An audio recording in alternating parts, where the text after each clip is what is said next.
Ah, that's the beauty of live, guys. Really sorry about that. We had, there's some technical issues going on with the internet, and I try to work that all out. Hello, it's Clarissa here. We're in the Limelight. This is the beauty of live. We just know have to roll and go with the flow.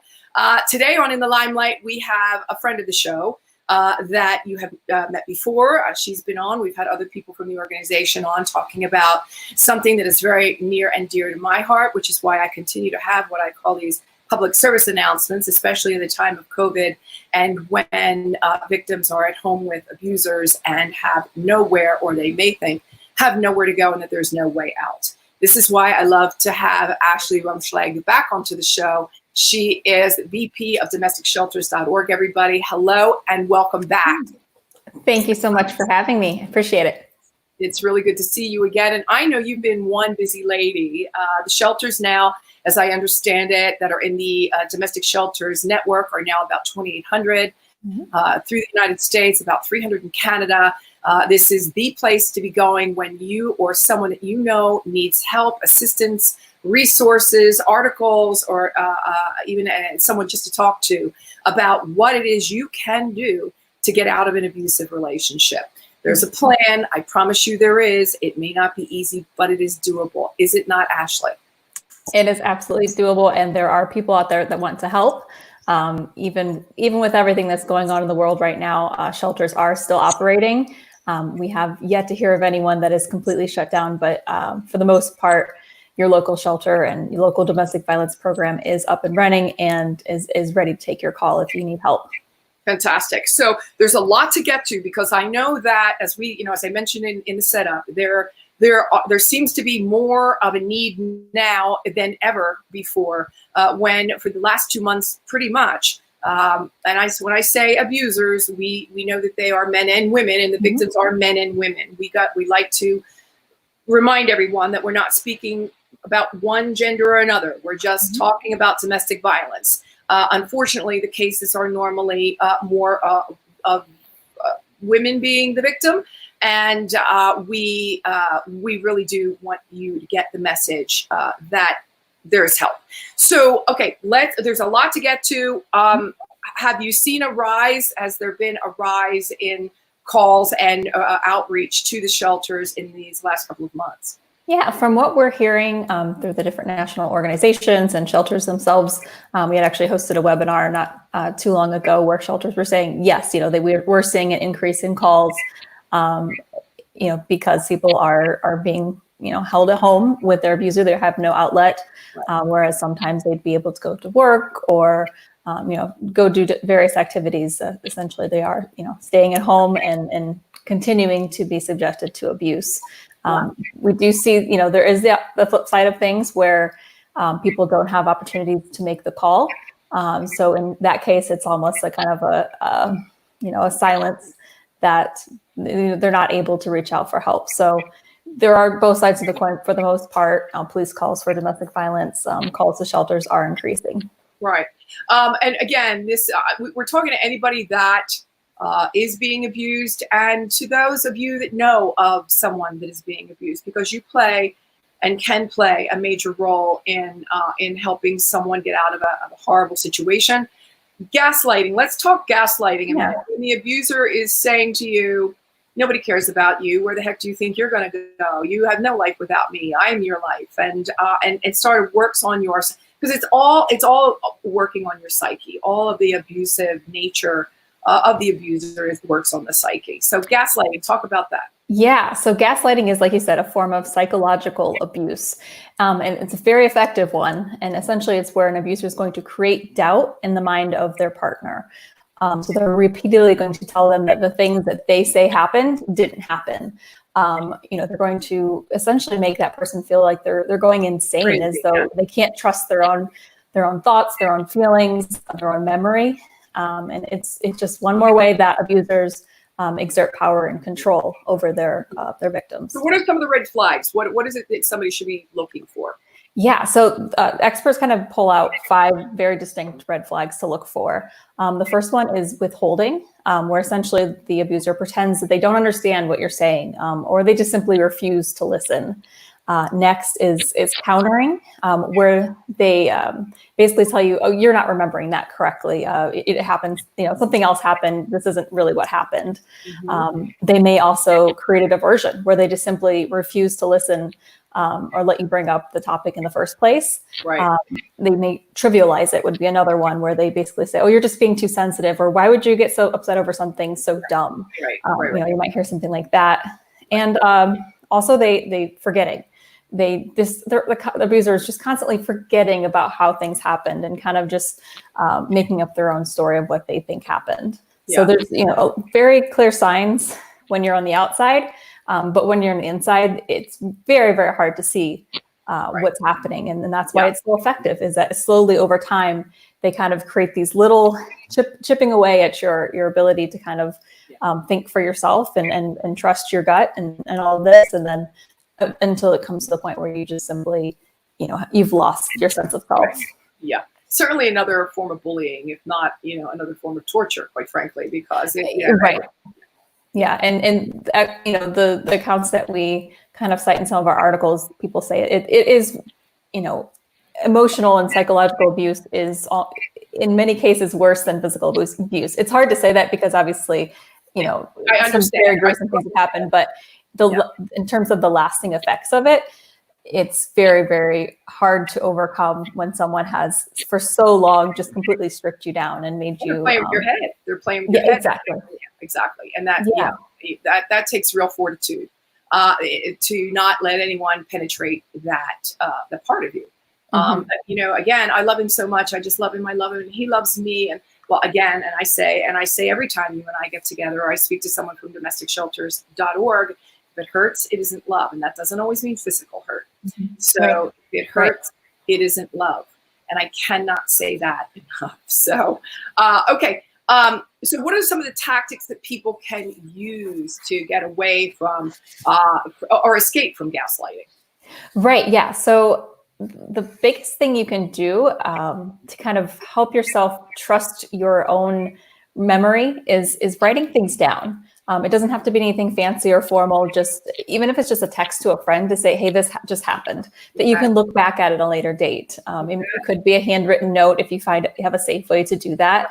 But really just writing things down, keeping a physical log of what is happening. So you can go back on those instances where you start to question what's going on, that you remember anything correctly, that you're starting to feel, crazy about what's going on. You can go back and start to see, okay, wait, no, this is how it happened. Something's off here. It's not me. It's my partner that's doing this to me. You bring up a really, you brought up in what you said is a really good point, and I want to ask, and that is, even if you're texting a friend, what is it that friend can do to be her best self for you? Yeah. And the biggest thing I always say, what's going on, she's obviously going to be pained by watching you stay in this relationship. What is it that she can do to not overstep a boundary, not push you away? How can she help you? The biggest thing that he or she can do is just simply not give up.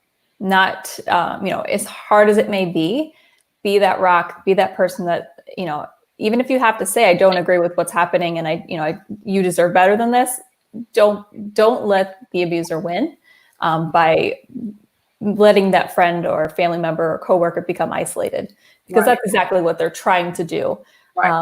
Even if it's just a quick check-in from time to time and you get no response, just let them know that they are not alone and that there are still people out there, because that helps them to remember that, whatever the abuser is telling them is not true, that people do care about me, and that I am worth, more than what my abuser says I'm worth. Yeah, and let's be really clear that abuse is not always physical. Let's say that again. We've said it before, let's underline it. When you hear about domestic violence, that's probably also abuse. But there's a lot of different terms for it. Yeah, of course.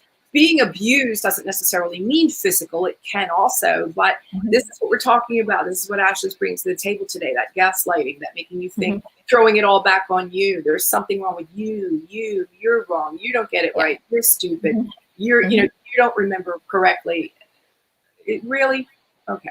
So there's help for that as well. DomesticShelters.org, everybody. It's been on the ticker. It'll be from the minute I go until the minute we leave. That is going to be there because, again, the kind of resources and help that you can get over there are the kind of resources that you very well may need. Believe me, there's a way out. It can be done. It isn't always going to be easy. There are plans in place for someone just like you, whether it be you, again, or someone that you know. Please remember DomesticShelters.org. You guys came up with oh, by the way, I wanted to show you, yay. So in the Limelight magazine, right, we've got, it is a digital publication, everybody, but I do have 1 or 2 printed for posterity. And of course, Domestic Shelters is, where is it? Yeah. You see it? Other way. There it is. Yeah. Okay. Can you see where you are? There is the ad in the magazine as well. It always will be. We will never not publish that advertisement for our solopreneurs and entrepreneurs that just may need that help. You got it. Giving Tuesdays now. Let's go back to, hey, Bobby. Let's go back to a second. Let's go. Okay. Tell me all about the new initiative now. This is, we're having a little bit of lag. I'm sorry, love. I'm sorry. We're having a little bit of lag on the line. There we go. Giving Tuesdays now. There's a little bit of lag. Yeah, so that was the global initiative that took place actually yesterday, but we're keeping our campaign going because the need is still there, and we really appreciate anyone's support. Essentially, where it's born from is every Tuesday after Thanksgiving is Giving Tuesday. And so, they kind of create this big global buzz, getting more people to donate to nonprofits. And we always participate every year. So we, as such, just, decided we would participate yesterday as well, where they kind of created an extra campaign in response to COVID-19 and everything that's going on right now. So yesterday we have a Facebook campaign up. So if you'd like to contribute, please do go to our Facebook page and check out our campaign for Giving Tuesday now. And we'd love to have your support. Absolutely. And there are other ways to support by going to the website. There's you can send to a specific shelter. So why don't you explain how else we might be able to help you? Yeah. So the wish list program that you just brought up, which is a great way to support shelters. As things are closing down, people are less likely to venture out and pick up donations and drop off used items and just all the things that they need. So this is something you can do right from home. All you have to do is go to domesticshelters.org/wish-lists with an S, and you search by your location, find a list near you or anywhere in the country, and you just go in and you shop. You add in the laundry detergent or the socks and all of this, and then they ship directly to the shelter. So it's a very simple, easy way to give to shelters in a very effective way. It's the things that they need right now. Love that. That's really great. Yeah. Okay. Well, now we're starting, hopefully, at this point. Yeah. We're starting to come out of COVID. We're able to, everybody's hopefully going back to work. And maybe this is really a really good time after these 2 months, maybe of being at home, of being enclosed, of being with the abuser. Maybe this was the time that the universe sent to you to say, okay, I'm done, no more. And this would be the perfect time to start reaching out. And actually, as we say every time, getting the plan in place. Yes, it's very important. The best thing you can do for yourself, even if you're not ready to take action right now, is to have a plan and to start thinking through the different things that need to happen, in case, when you get to that moment where you say it's time to walk away, whether that be because of something, that puts your life in danger, or because, just it's time, you'll know when that time is. So we do encourage you to reach out to a local domestic violence program in your area, whether that's a shelter or it's just a standalone program. And you can find one of those by visiting domesticshelters.org and searching by your location and, reaching out to someone in your area. Okay. I think unless you have something else that we need to add, we're going to have you back on very soon. We'd love to have an update as to how everything is going. Again, everybody can still give to Giving Tuesday now. Yeah, go to our Facebook and we'll have that campaign up for at least another week. So check that out and see what it's all about. And then, easily enough through Amazon, let's just get over there and help. Why do we do that? I think everybody should do that right away. And Ashley, as I said, love having you back on. Thank you for all the work that you're doing to support those that are victims of domestic violence. Well, thank you. We'll be talking again real soon. Bye, everybody. Bye-bye.